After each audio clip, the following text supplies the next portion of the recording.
The Royal Draconian fleet appeared in Earth orbit without warning, their massive ships blocking out the sun in certain regions. Humans looked up with a mix of fear and wonder as the shadows fell across major cities. The mighty warships of the Draconian Empire were known across the galaxy, symbols of power and conquest. At the spaceport diner, Tessa Wright wiped down tables as news screens showed the arriving fleet. Her red hair fell across her face as she leaned over to clean a particularly sticky spot left by some alien visitor. Her manager Betsy rushed over, her face pale with excitement. "The Royal Fleet is requesting landing clearance," Betsy said, her voice shaking. "They want dining accommodations for Emperor Zorak himself." Tessa raised an eyebrow. Why would the Emperor of the most powerful empire in the galaxy want to eat at our diner? Betsy shrugged. The Royal Communications Officer said something about the Emperor requiring rest and nourishment during an unexpected diplomatic mission. They specifically requested human servers with red hair. Tessa touched her copper locks. "That's weird. Weird or not, we need our best service," Betsy said. "The Draconians are not known for their patience." As the day progressed, the spaceport became a flurry of activity. Security forces lined the walkways as diplomatic officials rushed to prepare for the unexpected royal visit. Tessa watched from the diner window as the first shuttle descended, its black metal hull gleaming in the sunlight. The shuttle door opened with a hiss of steam, revealing armored guards, their scaled bodies covered in ornate battle armor. They moved with precise efficiency, securing the area before a massive figure emerged. Emperor Zorak stood nearly 9 feet tall, his scaled body rippling with power. His wings were folded against his back but still visible over his shoulders. The emerald scales covering his body caught the light, sending shimmers across the landing pad. His golden eyes surveyed the gathered humans with ancient intelligence. In his arms he held something small wrapped in royal purple fabric. Tessa couldn't help but stare as the Emperor passed the diner windows, followed by his entourage of guards and advisors. She had never seen a Draconian royal up close. Few humans had. The door to the diner slid open as a royal advisor entered. "The Emperor requires private dining arrangements," the advisor announced. His voice was deep with a slight hiss underlying each word. "He will arrive shortly." Betsy nodded frantically, showing the advisor to their largest private room. The advisor inspected it with critical eyes before giving a curt nod. "Prepare this space," the advisor commanded, "and send only the red-haired female to serve." His Majesty. Tessa felt her heart race as Betsy pushed her toward the employee lounge. "Fix your hair and put on a clean uniform," she whispered. "The most powerful being in the galaxy wants you to serve him." "But why me?" Tessa asked, as she changed into her cleanest uniform. Betsy shrugged. "Draconians have strange customs. Maybe red hair means something to them. Just don't mess this up." 20 minutes later, Tessa stood nervously as Emperor Zorak entered the private dining room. His massive frame made the room seem suddenly small. His guards took positions at the door while royal advisors arranged themselves at a respectful distance. The Emperor sat at the table, carefully placing the purple bundle on the table beside him. As he adjusted it, Tessa caught sight of what it contained: a small, Draconian child with scales the color of pale jade. The child appeared to be sleeping. "Welcome to Earth, Your Majesty," Tessa said, bowing as she had been instructed. "What can I bring you?" The Emperor regarded her with those ancient eyes. "I require sustenance, meat raw and fresh. My journey has been long." Tessa nodded as she wrote down the order. "And for your..." she hesitated, unsure of the proper term. "Child." The Emperor's expression shifted slightly. "My daughter will require softer food. When she wakes, she is unwell." As Tessa turned to leave, the small dragon child stirred. The purple fabric fell away, revealing malformed wings that bent at unusual angles. The child made a soft chirping sound, her golden eyes opening to look around in confusion. Tessa paused, watching as the Emperor gently stroked his daughter's head with a single massive claw. The tenderness of the gesture seemed at odds with everything she had heard about the fearsome Draconian ruler. When Tessa returned with the Emperor's meal, the small dragon was fully awake, trying to crawl across the table. Her movements were awkward. her wings dragging uselessly behind her. The Emperor watched with an expression Tessa could not read. Tessa set down the platter of raw meat. The child dragon turned toward her, golden eyes curious and bright. Unlike her father, her scales were still soft and translucent, her form delicate and fragile. She chirped again, reaching toward Tessa with small clawed hands. The Emperor tensed, watching closely as Tessa smiled at the child. "She likes you, human," he said, his voice rumbling. "Few can approach Kira without causing her distress." Tessa set down the rest of the food. "Your daughter is beautiful," she said without thinking. The Emperor studied her for a long moment. "Most find her condition disturbing." Tessa looked at the small dragon who was now attempting to pull herself toward the edge of the table. "Why would anyone find her disturbing? Because she is imperfect," the Emperor said. "A royal hatchling with defects is unprecedented. Her malformed wings make her unfit for the throne in the eyes of many." Tessa frowned at him. "She seems perfect to me, just different." The Emperor made a sound that might have been a laugh. "Different is dangerous in my world, human," as Tessa watched the small dragon reach the edge of the table and began to slip. The Emperor was distracted, speaking to an advisor. Tessa lunged forward, catching the small dragon before she could fall. The room went silent. The Emperor turned, his golden eyes narrowing. Tessa stood frozen, the small dragon chirping happily in her arms. The royal flagship was a city in space stretching for miles in every direction. Tessa followed the Emperor through vast corridors where draconian crew members stopped and bowed low as they passed. Many cast curious or suspicious glances at Tessa, but none dared question the Emperor's choice to bring a human aboard. Tessa was given quarters near the royal chambers, a spacious suite that would have fit her entire apartment back on Earth several times over. The walls were decorated with murals, showing draconian history scenes of conquest and glory. "These will be changed," the Emperor said, noting her expression.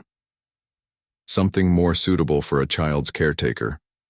Kira would stay with Tessa at night and spend her days learning with tutors and spending time with her father. Though the Emperor was often busy with matters of state, he made time each day to see his daughter. His devotion to the small dragon was obvious to Tessa. The journey to the draconian homeworld would take 3 months. During that time, Tessa worked daily with Kira on her exercises. The small dragon's wings gradually grew stronger, though they would never be perfect. The malformation was too severe for complete recovery, but improvement was steady. Tessa also began learning the draconian language. Her human vocal cords could not produce many of the sounds, but she could understand most of what was said around her. This proved useful as many of the crew spoke freely, believing she could not comprehend them. One evening, as Tessa was helping Kira with her exercises, a group of royal advisors entered the Emperor's private chamber where they were working. The advisors stopped short, seeing Tessa and the princess. The lead advisor, a female draconian with silver scales, spoke rapidly in their native tongue. "Your Majesty, this human should not be present during council discussions." Tessa continued the exercises, pretending not to understand, but listening carefully as the Emperor responded. "She goes where my daughter goes. The child needs her," the advisor hissed in disapproval. The court grows concerned. "Your Majesty, you bring a human to our homeworld. You allow her to touch the royal air, however damaged that air might be." The Emperor's growl was low and dangerous. "You forget yourself, advisor. The princess is not damaged, she is developing differently. The human helps where our physicians failed." The advisor bowed low in apology, "But her presence at court will cause disruption. Many already question your decision to keep the princess as heir. A human caretaker will only fuel those concerns." The Emperor rose to his full height, towering over the advisor. "Do they question their emperor?" he asked, his voice deadly quiet. The advisor stepped back. "No, Your Majesty, never." But the Emperor dismissed them with a wave of his hand. "Tradition must sometimes yield to necessity," he said. "My daughter grows stronger each day thanks to the human. That is all that matters." After they left, Tessa looked up at the Emperor. "There will be trouble when we reach your world, won't there?" The Emperor settled his massive form beside her. watching as Kira attempted to lift herself, using only her wing muscles. Yes, he admitted, there will be those who see you as a threat, or worse, as proof of my weakness. Why are you doing this then? Tessa asked. Why risk your position for her? For me. The Emperor was silent for a long moment, his golden eyes fixed on his daughter, who was now chirping proudly as she managed to lift herself slightly off the ground with her wings. For 1,000 years, the Draconian Empire has valued strength above all else, he said finally. Strength of body, strength of will, the weak are culled, the imperfect discarded. He gestured to Kira. By all our traditions, my daughter should have been left to die at hatching. Tessa felt a chill run through her. But you didn't. No, the Emperor said I did not. His massive hand gently touched his daughter's head, and every day she shows me a different kind of strength. A strength. Our empire has forgotten. His eyes met Tessa's. Perhaps you humans have something to teach us after all. As the weeks passed, Tessa's days fell into a routine. Morning exercises with Kira, followed by lessons where Tessa helped the small dragon focus. Despite her difficulties, language studies for Tessa in the afternoons while Kira spent time with her father. Evenings were for play and rest. Kira grew stronger each day. Her wings would never allow true flight, but she could now glide short distances. Her balance improved, and with it, her confidence. The small dragon followed Tessa everywhere, chattering in a mix of Draconian and the simple English words Tessa taught her. 1 month into the journey, disaster struck. A rival faction within the Empire attacked the royal flagship. Explosions rocked the massive vessel as Tessa was helping Kira prepare for bed. The Emperor burst into their quarters, his battle armor already in place. We are under attack, he said, his voice tight with controlled rage. You must take Kira to the escape vessels. Tessa gathered the frightened dragon child in her arms. Where will we go? The nearest safe world, the Emperor said. His eyes were hard as he checked his weapons. But the flagship will not fall. I will see to that as Tessa carried Kira through the corridors, following the guards assigned to protect them. The ship shook with another explosion. Crew members rushed past them, heading to battle stations or damage control. They had nearly reached the escape pod section when a massive explosion tore through the corridor ahead of them. The guards were thrown back by the blast. Tessa shielded Kira with her body as debris rained down around them. When she looked up, the corridor ahead was blocked by twisted metal and flames. The guards were picking themselves up, checking for injuries. We must find another route, one guard said. We are cut off from the escape pods.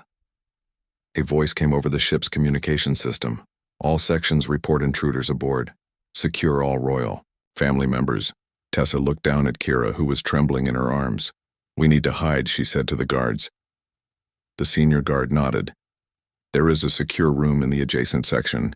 He said we can hold position there until reinforcements arrive. They made their way through smoke-filled corridors. The sounds of fighting could be heard throughout the ship. Distant explosions and weapons fire echoed through the metal halls. The secure room was small but well protected with reinforced doors and walls. The guards took positions outside while Tessa tried to calm the frightened dragon child Kira clung to. Tessa chirping in distress. Where father, she asked in broken English. He's fighting to protect us. Tessa said, stroking the child's head. He'll come for us when its safe hours passed. The sounds of battle grew closer, then suddenly fell silent. The communication system had gone dark. Tessa could only wait and hope the Emperor had been successful. The door to the secure room slid open. Tessa pulled Kira, close, ready to protect her. But it was the Emperor who entered. His armor was damaged, scales scorched in places. Green blood dripped from a wound on his arm. But his eyes were bright with victory. The ship is secure, he announced. The traitors have been dealt with. Kira chirped happily, reaching for her father. The Emperor took her in his massive arms, checking her for injuries, finding none. He nodded in satisfaction. You kept her safe, human, he said to Tessa. Always, Tessa replied. The Emperor studied her.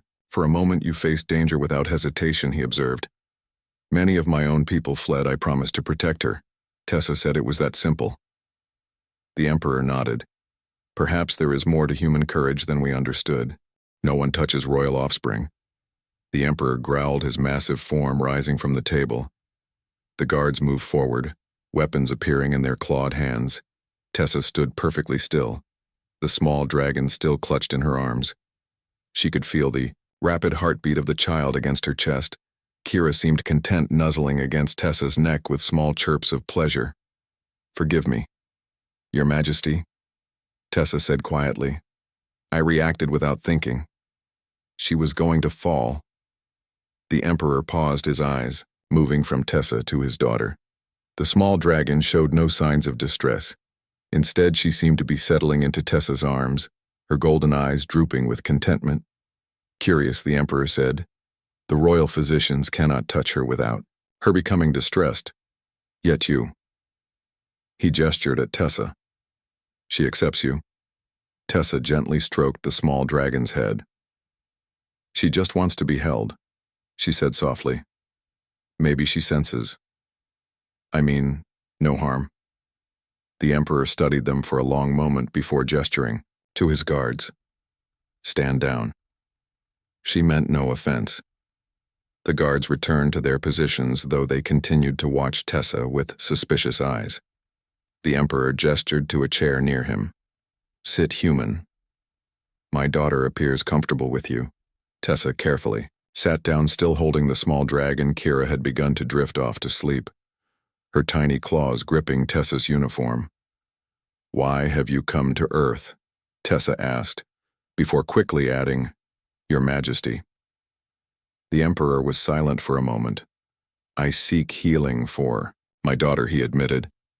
Our physicians can do nothing for her condition. I have traveled to many worlds seeking answers. His massive hand gently touched his daughter's head. None have been able to help. Tessa looked down at the sleeping dragon. What happened to her? The Empress was attacked while carrying the egg. The Emperor said, his voice low. Many wished to prevent another heir. There was damage. Kira survived, but... Tessa nodded, understanding. I am sorry, Your Majesty. The Emperor turned away. I did not come for your pity. Human Tessa adjusted her hold on Kira. Have you tried Earth doctors? We might not be as advanced as your people, but sometimes a fresh perspective helps. The Emperor shook his massive head. The physical deformities can be corrected with surgery, but she rejects all who try to help her. She becomes distressed to the point of illness at the touch of our healers. Even I. He stopped, his golden eyes, troubled. Even I cannot calm her during the examinations. Tessa looked down at the sleeping child in her arms. She seems calm now. Yes, the Emperor said thoughtfully. She does, over the next few days. Emperor Zorak requested Tessa specifically whenever he dined at the spaceport. He would arrive with Kira and observe as Tessa held and played with the small dragon. The child seemed to bloom under Tessa's attention, attempting to crawl and even stand while holding Tessa's fingers for support. 1 week after the Emperor's arrival, Tessa entered the private dining room to find him speaking with a human doctor. The doctor was explaining something about physical therapy and exercises for wing strengthening. The Emperor noticed Tessa and gestured her forward. This human says there are methods to strengthen Kira's wings without surgery, he said. There was a hint of hope in his ancient eyes. The doctor nodded, looking at Tessa and the small dragon who was reaching for her eagerly. Her wings aren't missing any structures, she just needs to build strength. The doctor demonstrated some simple exercises. Gentle stretching and movement several times daily could help. Tessa took Kira in her arms. The small dragon immediately began chirping happily.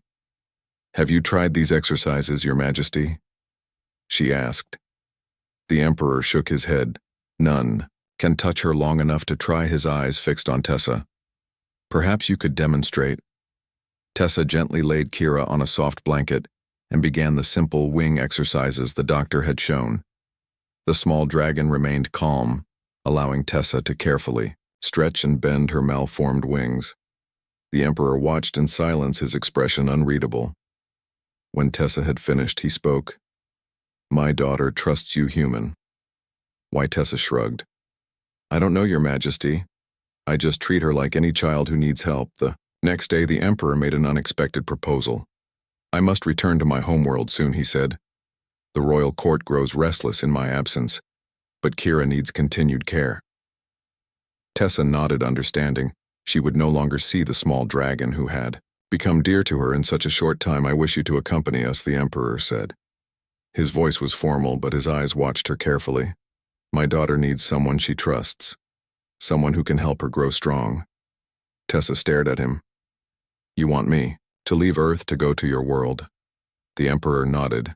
The journey would be long, the commitment significant, but you would be compensated generously. You would have status as the royal child's caretaker. Tessa thought of her small apartment, her job at the diner. What awaited her on Earth compared to the stars? What did she have to lose? But what about your people? Tessa asked. They might not accept a human in the royal household. Let me concern myself with my people. The Emperor said, You need only concern yourself with Kira. That night, Tessa packed her few belongings. Her hands trembled as she wrote a note to Betsy explaining her departure. She was leaving everything she knew for an alien world, a place where humans were rare visitors, never residents. The next morning she boarded the royal shuttle Kira, chirping excitedly in her arms. The small dragon seemed to understand they were going on a journey. Her golden eyes were bright with excitement as the shuttle rose through the atmosphere. Tessa watched Earth grow smaller below them. The Emperor sat across from her, his massive frame taking up most of the space. His eyes were fixed on his daughter, who was happily exploring the shuttle's interior, using Tessa's arm for support. You are afraid, the Emperor observed. Yes, Tessa admitted. Leaving everything I know. The Emperor nodded. That requires courage or foolishness, Tessa said with a small smile. Sometimes they are the same thing, the Emperor replied. His massive hand gestured toward the viewport where stars were becoming visible. My people were once afraid of the stars, now we rule them. Fear can be overcome, as the shuttle docked with the massive royal flagship. Tessa felt a moment of panic. What was she doing? She was just a waitress from a small diner, now traveling to the heart of the most powerful empire in the galaxy. But then Kira nuzzled against her, chirping softly, and Tessa knew she was doing exactly what she needed to do. The crowd erupted in a mix of outrage and support. Some called for the human to be removed, others were silent, considering her words. The Emperor raised his massive hand, and silence fell. The human speaks truth, he said. His voice carried authority that none dared challenge. For 10,000 years our empire has valued one kind of strength, but there are others. His golden eyes swept the crowd. My daughter has shown me this, and so has her human caretaker. He gestured to Tessa, who stood straight beside Kira, the small dragon pressing against her leg for support. Courage comes in many forms, the Emperor continued. It is found in battle. Yes, but also in facing each day with a body that fights against you. It is found in leaving your world behind, to care for a child not of your species. His massive wings spread, casting a shadow across the platform. I have seen this human face death to protect my daughter.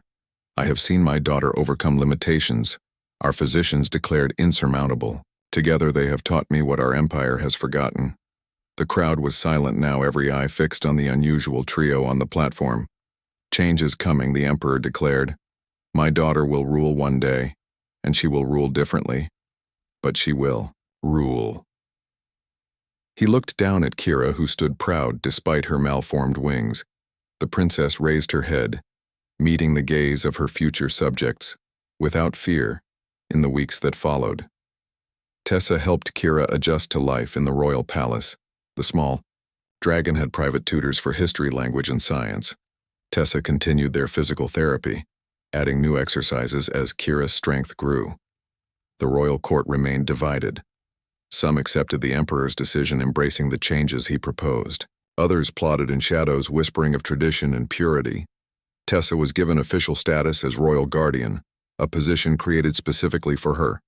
She had her own quarters in the palace, a staff to assist her, and the authority to speak on Kira's behalf when necessary. Still, she was an outsider, a human in a world of dragons. She felt the stares, heard the whispers. 3 months after their arrival, an attempt was made on Kira's life. A royal guard loyal to the traditionalist faction tried to poison. The young Princess Tessa recognized the symptoms from her studies of draconian biology and acted quickly, getting the antidote in time. The would-be assassin was executed publicly, the Emperor making it clear that any threat to his daughter would be met with immediate and fatal consequences. But the attempt made it clear just how dangerous their position remained. That night, after Kira was safely asleep, Tessa found the Emperor in his private garden, a massive space filled with alien plants that glowed softly in the darkness. He sat beside a fountain, his massive form unusually still. "You were right," the Emperor said as she approached. "They see her as a threat, not for her differences but for what she represents." Change. Tessa sat beside him, watching the strange luminescent flowers pulse with light. "They fear what they don't understand." The Emperor nodded. "Yet understanding comes slowly. I have ruled for 3 centuries, human time, but even I struggled to accept how much must change." For a long moment they sat in silence, the only sound the gentle splash of the fountain. Finally, Tessa spoke. "What happens now?" The Emperor turned his ancient eyes to her. "Now we continue," he said. "We show them that different is not weaker. It is simply different." His massive hand gestured to the garden. "Some plants need full sun. Others thrive in shadow. Both have their purpose, their strength. It won't be easy." Tessa said. The Emperor made a sound that might have been a laugh. "Nothing worthwhile ever is human. But my daughter flies now in her own way. She grows stronger each day, more confident, more ready to lead." He looked at Tessa. "And you have given her this gift. I only showed her what was already there." Tessa said. The Emperor shook his head. "You showed us both what we could not see. You showed us possibility." 5 years passed. Kira grew from a small hatchling into a young dragon. Her form still different from others, but her mind sharp and quick. She excelled in her studies, particularly diplomacy and interspecies relations. Her unique perspective gave her insights others lacked. Tessa remained by her side, their bond growing stronger with each passing year. Though she missed Earth at times, she found purpose in this strange new world. She had become more than a caretaker. She was advisor, teacher, protector, friend. The Emperor, too, had changed.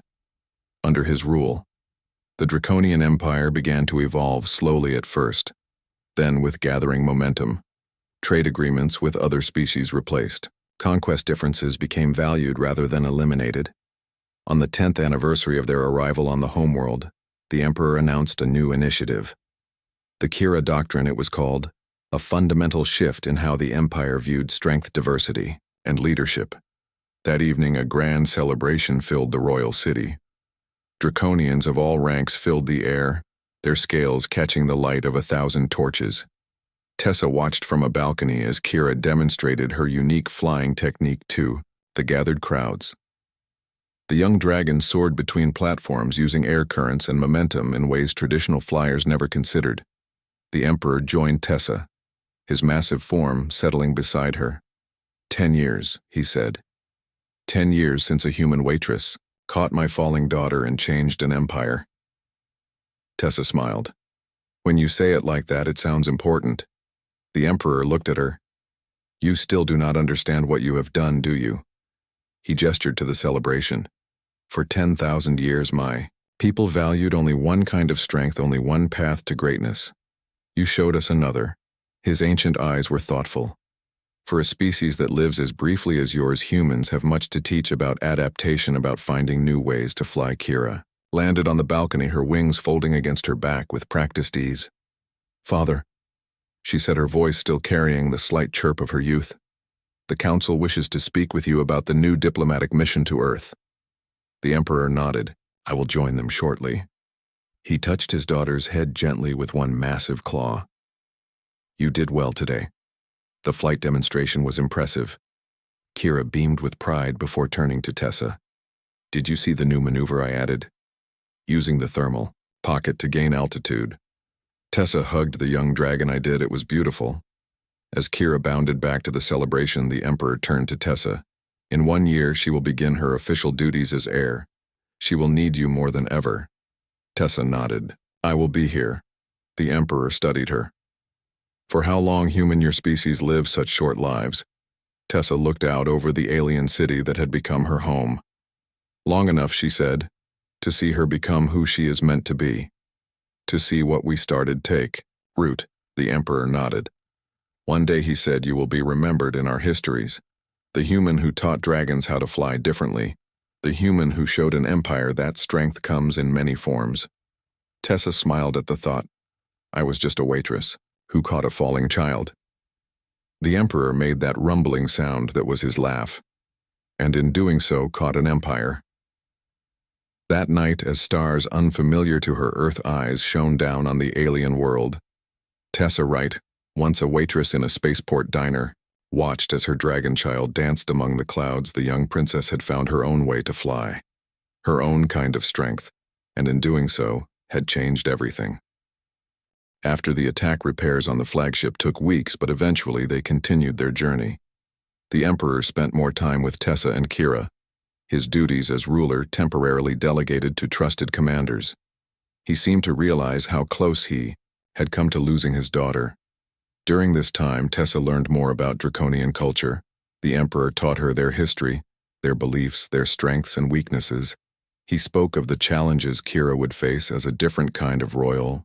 Hair, she will never fly as others do, he said one evening as they watched Kira sleep. She will never hunt in the traditional way or participate in the aerial combat rituals. Then change the traditions, Tessa suggested. Make new ones that celebrate her strengths. The Emperor looked at her with surprise. Traditions are the foundation of our empire, human. They have remained unchanged for millennia. Maybe that's the problem, Tessa said carefully. Things that don't change don't grow. They become rigid, fragile. The Emperor was silent, considering her words. They were 2 weeks from the homeworld when Tessa witnessed a breakthrough Kira had been practicing, gliding from higher and higher platforms, using her malformed wings to control her descent rather than for true flight. The small dragon had become quite skilled, launching herself fearlessly and maneuvering with increasing precision. This day she had climbed to a platform nearly 20 feet high, higher than she'd ever attempted. The Emperor watched, nervously, as his daughter prepared to jump. Kira looked at Tessa for reassurance. Tessa nodded encouragingly. You can do it, she called.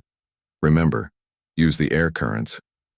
Kira launched herself, her malformed wings spreading wide. She caught an updraft and, instead of simply gliding down, she rose slightly. Her golden eyes widened with surprise and joy as she executed a perfect turn.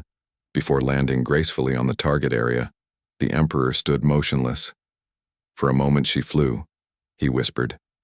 Not just glided, but flew. Tessa nodded, grinning. It was only for a moment, but she did it. She found a way. The Emperor knelt beside his daughter, who was chirping excitedly about her achievement. His massive form seemed to soften. You have done what my empire's finest physicians could not, he said to Tessa. You have given my daughter wings. Not perfect wings, Tessa said, but her own wings. She's learning to use what she has, rather than mourning what she doesn't.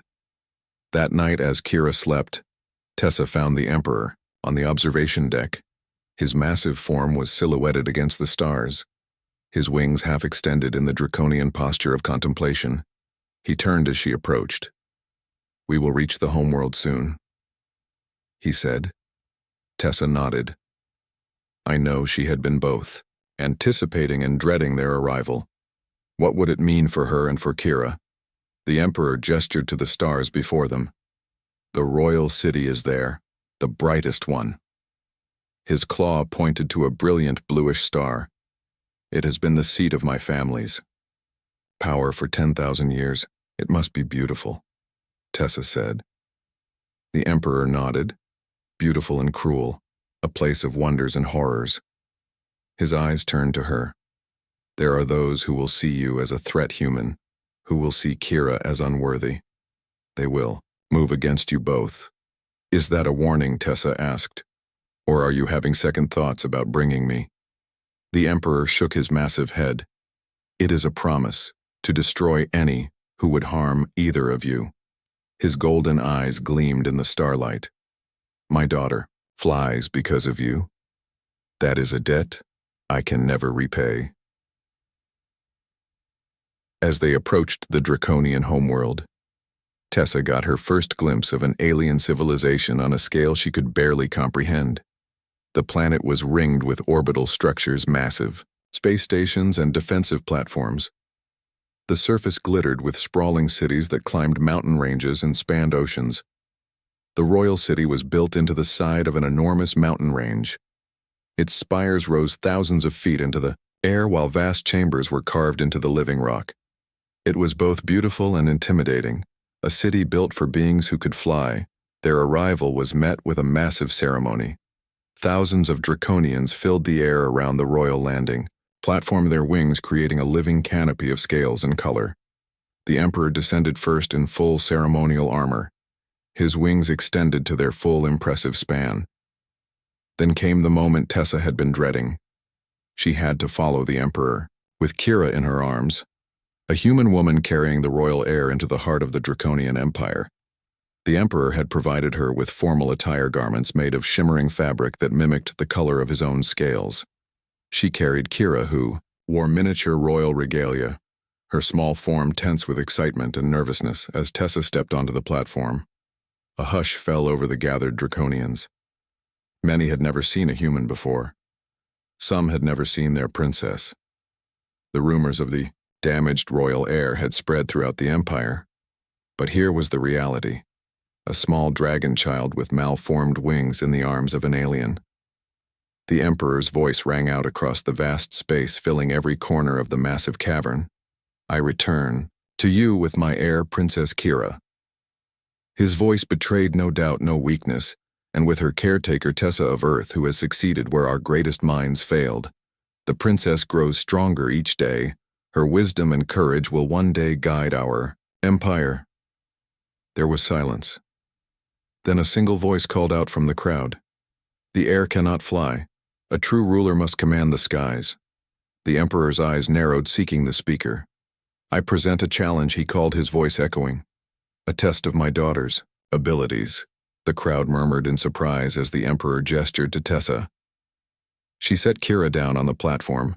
The small dragon stood straight, her golden eyes bright with determination. At the Emperor's signal, servants brought forward a series of obstacles. Platforms of varying heights spread across the massive space. Each presented a different challenge requiring balance, coordination, and controlled descent. Watch well, the Emperor commanded. As Kira approached the first platform, the small dragon climbed quickly to the top, then launched herself. Her wings spread, catching the air currents perfectly. She executed a controlled glide to the next platform, higher than her starting point. Using the updraft, she rose slightly, turning in midair before landing, with perfect precision. The crowd gasped. Some in shock, others in reluctant admiration. Kira continued moving through the obstacles, demonstrating not traditional flight, but something new. A form of movement that used her unique abilities to navigate three-dimensional space with grace and skill. When she completed the course, returning to stand proudly beside her father, the crowd was silent. Then from somewhere in the back, a voice called out, "Skill without strength is meaningless. The air is still flawed." The Emperor's massive tail lashed in anger. But before he could speak, Tessa stepped forward. The princess may be different. She called, her voice steady, but surprisingly loud in the massive space. But different is not flawed. She has overcome challenges none of you could imagine. She has found new ways to fly, new ways to be strong. Her voice grew stronger. This is not weakness. This is evolution.